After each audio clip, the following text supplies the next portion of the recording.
तो आज हम एक ऐसी किताब के बारे में बात करने वाले हैं जिसका नाम शायद सबने सुना होगा। डेल कार्नेगी की how to win friends and influence people. हाँ, ये बुक स्टोर में दिखती है, सब इसके बारे में बात करते हैं, लेकिन आज इस पर बात करना जरूरी इसलिए है क्योंकि इसके जो विचार हैं वो लगभग 100 साल पुराने होने के बावजूद आज की हमारी मतलब इस डिजिटल दुनिया में शायद पहले से कहीं ज्यादा जरूरी हो गए हैं। ये बात बिल्कुल सही है और इस किताब की सबसे दिलचस्प बात ये नहीं है कि इसमें क्या लिखा है, बल्कि ये बनी कैसे। अच्छा। हाँ, ये किसी एक लेखक के दिमाग की उपज नहीं है। कार्नेगी ने इसे एक तरह की इंसानी रिश्तों की प्रयोगशाला की तरह बनाया। इंसानी रिश्तों की प्रयोगशाला? बिल्कुल, जहाँ हजारों लोगों के असल जिंदगी के अनुभव इकट्ठे हुए। तो ये किताब लिखी नहीं गई, ये धीरे धीरे विकसित हुई है। तो मतलब आज हमारा मिशन सिर्फ इस किताब की समरी देना नहीं है, हम ये समझने की कोशिश करेंगे कि ये सिद्धांत आज भी इतने शक्तिशाली क्यों हैं। सही, उसके तकनीकी ज्ञान से आता है। सिर्फ 15%? तो बाकी 85% कहाँ से आता है? वो आता है ह्यूमन इंजीनियरिंग से। Human engineering? हाँ, यानी लोगों के साथ व्यवहार करने की कला, उनका नेतृत्व करने और उनमें उत्साह जगाने की क्षमता। और इसी कला का सबसे पहला और शायद सबसे मुश्किल नियम आज की चर्चा का केंद्र है। ठीक है, तो चलिए इसी कला में गहरा गोता लगाते हैं। पहला नियम है, किसी की आलोचना न करें, निंदा न करें या शिकायत न करें। अब ये सुनने में बहुत सीधा साधा लगता है, लेकिन जब मैंने इसे पहली बार पढ़ा तो मेरा पहला सवाल था, क्या ये मुमकिन भी है? बिना आलोचना के तो दुनिया ही नहीं चल सकती है ना। आपका सवाल बहुत वाजिब है और इसी को समझने के लिए कार्नेगी हमें कुछ बहुत ही एक्सट्रीम उदाहरण देते हैं। जैसे टूगन क्रॉली, वो अपने समय का एक कुख्यात हत्यारा था। जब पुलिस ने उसे एक अपार्टमेंट में घेर लिया और मतलब दोनों तरफ से गोलियां चल रही थीं, उस वक्त उसने खत लिखा। गोलियों के बीच में? हाँ, उस खत में लिखा था, मेरे कोट के नीचे एक थका हुआ लेकिन दयालु दिल है जो किसी को नुकसान नहीं पहुंचाएगा। कमाल है, एक हत्यारा जो पुलिस पर गोलियां चला रहा है वो खुद को एक दयालु इंसान बता रहा है। सिर्फ वो ही नहीं, अल कपोन जो अमेरिका का सबसे बड़ा गैंग लीडर था, वो खुद को अपराधी नहीं बल्कि एक सार्वजनिक हितैषी मानता था जिसे लोग गलत समझते थे। इन कहानियों के पीछे की जो साइकोलॉजी है वो ये है कि 100 में से 99 बार कोई भी इंसान, चाहे उसने कितना भी गलत काम क्यों न किया हो, खुद को दोषी नहीं मानता। अच्छा। वो अपने कामों को सही ठहराने के लिए कोई ना कोई तर्क जरूर गढ़ लेता है। ये तो बहुत हैरान करने वाली बात है, लेकिन क्या ये सिर्फ अपराधियों पर लागू होता है या हम सब में थोड़ी बहुत ये आदत होती है कि हम अपनी गलतियों के लिए बहाने ढूंढते हैं? बिल्कुल, ये हम सब पर लागू होता है और यहीं कार्नेगी का पॉइंट सामने आता है। अगर खूंखार अपराधी भी खुद की आलोचना बर्दाश्त नहीं कर सकते तो वो आम लोग कैसे करेंगे जिनसे हम रोज मिलते जुलते हैं? आलोचना एक खतरनाक चिंगारी है। ये इंसान के आत्मसम्मान के बारूद को भड़का सकती है। सही बात है। मशहूर मनोवैज्ञानिक B.F. स्किनर ने अपने प्रयोगों से ये साबित किया था कि जिस जानवर को अच्छे व्यवहार के लिए इनाम दिया जाता है वो उस जानवर से कहीं ज्यादा तेजी से सीखता है जिसे बुरे व्यवहार के लिए सजा दी जाती है। और आलोचना एक तरह की सजा ही है? बिल्कुल, ये लोगों को बदलती नहीं बल्कि उन्हें और रक्षात्मक बना देती है और उनके मन में नाराजगी भर देती है। मुझे लगता है आज के सोशल मीडिया के दौर में ये बात और भी सच हो गई है। हम एक कमेंट लिखते हैं, किसी की आलोचना करते हैं और फिर देखते हैं कि सामने वाला अपनी गलती मानने के बजाय और ज्यादा आक्रामक होकर अपना बचाव करने लगता है। आपने बिल्कुल सही नस पकड़ी है। ये एक कभी न खत्म होने वाला चक्र बन जाता है। और आलोचना से बचने की कला का सबसे बेहतरीन उदाहरण हमें इतिहास से अब्राहम लिंकन के जीवन से मिलता है। अच्छा, लिंकन? हाँ, अपने शुरुआती दिनों में लिंकन आलोचना करने में माहिर थे। वो अपने राजनीतिक विरोधियों का मजाक उड़ाते हुए अखबारों में गुमनाम खत लिखते थे। और इसी आदत की वजह से एक बार उनकी जान पर बनाई थी, है ना, जेम्स शील्ड्स वाली घटना। जी हाँ, लिंकन ने शील्ड्स का इतना मजाक उड़ाया कि वो गुस्से से आग बबूला हो गए और उन्होंने लिंकन को द्वंद्व यानी एक जानलेवा लड़ाई के लिए चुनौती दे दी। डुएल, तलवारों वाली लड़ाई। हाँ, बात इतनी बड़ी कि दोनों तलवारें लेकर लड़ने पहुंच गए। आखिरी पलों में उनके दोस्तों ने आकर बीच बचाव किया और उनकी जान बची। इस एक घटना ने लिंकन को हमेशा के लिए बदल दिया। उन्होंने इंसानी रिश्तों का एक ऐसा सबक सीखा जो उन्हें किसी किताब में नहीं मिल सकता था। और उस सबक का सबसे बड़ा इम्तिहान शायद गृह युद्ध के दौरान हुआ। गेटिसबर्ग की लड़ाई वाली कहानी तो कमाल की है। वो कहानी लिंकन के चरित्र की गहराई दिखाती है। गेटिसबर्ग की लड़ाई जीतने के बाद जनरल मीड के पास दुश्मन सेनापति रॉबर्ट ई ली की थकी हारी सेना को पकड़ने का एक सुनहरा मौका था। हाँ, वो फंस गए थे। बिल्कुल, बारिश हो रही थी, नदी में बाढ़ आई हुई थी, ली की सेना फंसी हुई थी। लिंकन ने मीड को बार बार हमला करने का आदेश दिया, लेकिन मीड वो हिचकिचाते रहे और आखिर में ली की सेना नदी पार करके भाग गई। मैं कल्पना कर सकता हूँ कि लिंकन को कितना गुस्सा आया होगा। उन्होंने सोचा होगा कि बस एक और कदम और युद्ध खत्म हो सकता था। उन्हें सिर्फ गुस्सा नहीं आया, वो टूट गए थे। उन्होंने अपने बेटे से कहा, मैं समझ नहीं पा रहा हूँ, हम उन्हें बस घेरने ही वाले थे।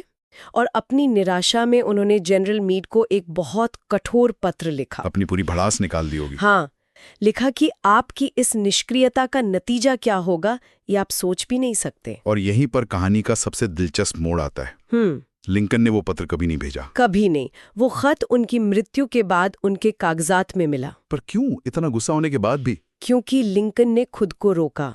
उन्होंने सोचा, 1 मिनट रुको। व्हाइट हाउस के शांत कमरे में बैठकर किसी जनरल को हमला करने का आदेश देना बहुत आसान है, लेकिन अगर मैं गेटिसबर्ग के मैदान में होता, अगर मैंने उतना खून खराबा देखा होता जितना मीड ने देखा है, तो शायद मैं भी हमला करने के लिए इतना उत्सुक ना होता। उन्होंने खुद को मीड की जगह रखकर सोचा। बिल्कुल। लिंकन ने महसूस किया कि वो खत भेजने से सिर्फ मीड का दिल दुखेगा, वो खुद को सही साबित करने की कोशिश करेंगे और शायद नाराज होकर इस्तीफा दे देंगे। इससे किसी का भला नहीं होगा। तो इसका मतलब ये तो नहीं है कि हम कभी किसी को फीडबैक ही न दें? अगर टीम में कोई गलती कर रहा है या बच्चे कोई गलत काम कर रहे हैं तो क्या हम चुप रहें? ये बहुत जरूरी सवाल है। कार्नेगी का मतलब ये नहीं है कि हम गलत को गलत ना कहें। उनका जोर आलोचना पर है, जो एक व्यक्तिगत हमला करती है और इंसान के आत्मसम्मान को ठेस पहुंचाती है। अच्छा। रचनात्मक फीडबैक जो व्यवहार पर केंद्रित होता है, व्यक्ति पर नहीं, वो तो जरूरी है। लिंकन ने मीड की आलोचना नहीं की, बल्कि उन्होंने सहानुभूति दिखाई। उन्होंने स्थिति को मीड की नजरों से देखने की कोशिश की, और यही सहानुभूति, यही समझदारी कार्नेगी के अगले सिद्धांत की नींव है। आलोचना को जिस चीज से बदला जा सकता है वो है समझने की कोशिश, और समझने की शुरुआत होती है दिलचस्पी लेने से। आपका मतलब इसी सिद्धांत से है? बिल्कुल। दूसरा महान सिद्धांत है लोगों में सच्ची दिलचस्पी लें। कार्नेगी एक बहुत सरल सा उदाहरण देते हैं, एक कुत्ता। एक कुत्ता? हाँ, एक पिल्ला दोस्त बनाने में इतना माहिर क्यों होता है? क्योंकि जब वो आपको देखता है तो वो खुशी से उछलने लगता है। उसे आपसे कुछ नहीं चाहिए, ना खाना ना सैर, सिर्फ आपका प्यार। वो आप में निस्वार्थ और सच्ची दिलचस्पी दिखाता है। ये बात तो सच है। घर आने पर एक कुत्ता आपको देख के जितना खुश होता है उतना शायद ही कोई और होता हो। कार्नेगी का एक मशहूर वाक्य है, आप दूसरों में दिलचस्पी लेकर 2 महीने में जितने दोस्त बना सकते हैं उतने 2 साल में भी नहीं बना सकते, ये कोशिश करके कि दूसरे आप में दिलचस्पी लें। और ये सिर्फ निजी रिश्तों पर नहीं, बल्कि लीडरशिप पर भी लागू होता है। थियोडोर रूजवेल्ट को अमेरिका के सबसे लोकप्रिय राष्ट्रपतियों में से एक माना जाता है। क्यों? उनके एक सेवक जेम्स एमोस ने अपनी किताब में लिखा है कि रूजवेल्ट अपने सभी पुराने सेवकों को, यहाँ तक कि सबसे छोटे कर्मचारी को भी उनके नाम से बुलाते थे। वो व्हाइट हाउस की रसोई में काम करने वाली एक नौकरानी से भी रुककर पूछते थे कि उसने जो कॉर्नब्रेड बनाया है क्या वो अभी भी उतना ही अच्छा बनाती है। मतलब वो हर किसी को महत्वपूर्ण महसूस कराते थे। हाँ। ये दिलचस्पी दिखाने का तरीका आज के दुनिया से कितना अलग है, जहां सोशल मीडिया पर हर कोई ये दिखाने की कोशिश कर रहा है कि देखो मैं कितना दिलचस्प हूं, जबकि असली कनेक्शन तब बनता है जब हम कहते हैं अरे वाह तुम कितने दिलचस्प हो। आपने बहुत अच्छी बात कही। मशहूर जादूगर हॉवर्ड थर्स्टन के बारे में एक कहानी है। वो 40 साल तक दुनिया भर में शो करते रहे। मंच पर जाने से पहले वो पर्दे के पीछे खड़े होकर बार बार खुद से एक ही बात कहते थे, क्या? मैं अपने दर्शकों से प्यार करता हूँ, मैं अपने दर्शकों से प्यार करता हूँ। वो कहते थे कि मैं इन लोगों का शुक्रगुजार हूँ कि ये मुझे देखने आए हैं, इन्होंने मुझे अपनी रोजी रोटी कमाने का मौका दिया है। वो अपने दर्शकों में सच्ची दिलचस्पी लेते थे और नतीजा ये था कि दर्शक भी उनमें दिलचस्पी लेते थे। तो दिलचस्पी लेना मतलब सामने वाले को ये महसूस कराना कि वो महत्वपूर्ण है। और किसी को महत्वपूर्ण महसूस कराने का शायद सबसे आसान और शक्तिशाली तरीका कार्नेगी का अगला सिद्धांत है। हाँ, जो है ये। याद रखें कि किसी व्यक्ति का नाम उसके लिए किसी भी भाषा में सबसे मधुर और महत्वपूर्ण ध्वनि है, ये सुनने में बहुत छोटी सी बात लगती है, लेकिन इसका असर बहुत गहरा होता है। फ्रैंकलिन डी रूजवेल्ट को व्हाइट हाउस पहुंचाने वाले जिम फार्ले के बारे में कहा जाता है कि वो 50,000 लोगों को उनके पहले नाम से बुला सकते थे। 50,000? मैं तो अपने फोन के बिना 50 नाम भी याद नहीं रख सकता। ये तो एक सुपर पावर जैसा लगता है। ये सुपर पावर से ज्यादा एक सीखी हुई कला है। जब आप किसी का नाम याद रखते हैं और उसे इस्तेमाल करते हैं तो आप अनजाने में एक संदेश दे रहे होते हैं।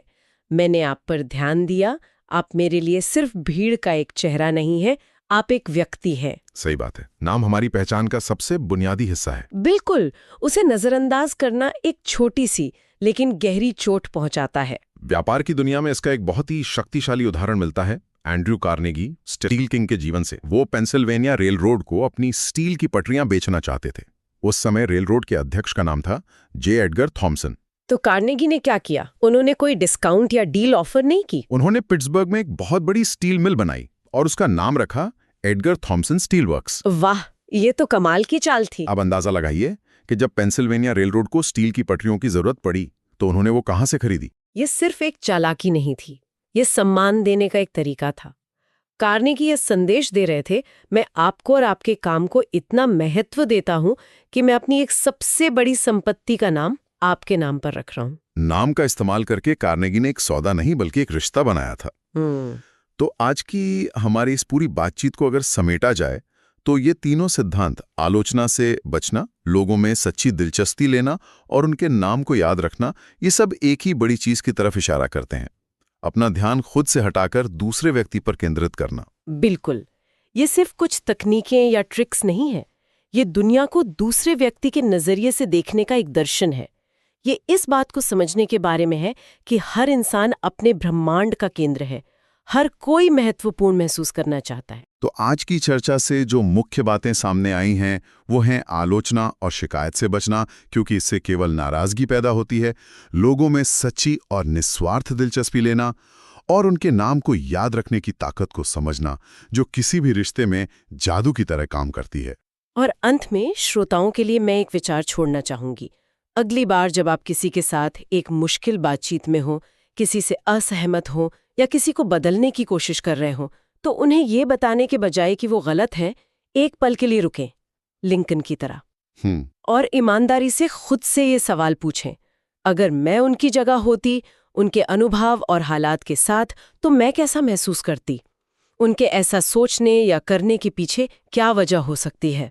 ये एक छोटा सा सवाल है, लेकिन शायद इसका जवाब बहुत कुछ बदल सकता है। ये न केवल उस बातचीत का नतीजा बदल सकता है, बल्कि ये हमारे रिश्तों को देखने का पूरा तरीका बदल सकता है, क्योंकि सफल रिश्ते दूसरों को जीतने के बारे में नहीं होते, बल्कि उन्हें समझने के बारे में होते हैं। और समझ की शुरुआत हमेशा सुनने और सच्ची दिलचस्पी लेने से होती है।